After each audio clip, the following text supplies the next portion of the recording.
Pemirsa, demi memperoleh atlet basket berbakat dari usia dini, Indonesia Basketball League menjalin kerjasama dengan B-League. Acara yang bertajuk IBL X B-Hope Asia Junior Clinic ini diikuti oleh anak-anak berusia 10 hingga 12 tahun yang juga dihadiri dua pebasket kenamaan tanah air. Indonesia Basketball League atau IBL menata masa depan bola basket dengan menghadirkan IBL X B-Hope Asia Junior Clinic Jakarta. Acara ini bekerja sama dengan B-League yang bertujuan untuk terus menumbuhkan bakat-bakat di masa depan. Coaching klinik yang berlokasi di Kaizen Kuningan, Jakarta diikuti oleh 16 pelatih serta anak-anak berusia 10 hingga 12 tahun sebagai peraga dan memberikan pelatihan kemampuan dasar serta teknik. Dengan adanya kegiatan seperti ini diharapkan dapat melahirkan pebasket potensial lainnya. Hal ini diungkapkan oleh Senior Executive Officer B-League yaitu Masaki Sano. はい、実際にジャワット選手であるとか宇都宮でプレーしているとき、非常に彼は魅力的な選手でした。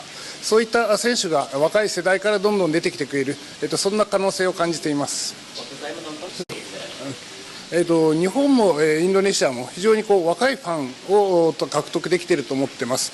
日本で言えば野球、サッカー、インドネシアで言えばバレー、バドミントン、すでに強いスポーツがある中で新しいスポーツとしてバスケットボールは期待があると思っています。 Sementara itu, sang MVP pada gelaran IBL musim 2024, Abraham Damar Grahita sangat mendukung adanya kerjasama ini, dan ia berharap yang terbaik untuk kerjasama yang sedang terjalin. Yuda Saputra turut menambahkan mengenai perkembangan basket yang ada di Indonesia. Menurutnya, pebasket usia dini di tanah air sangat berkembang pesat.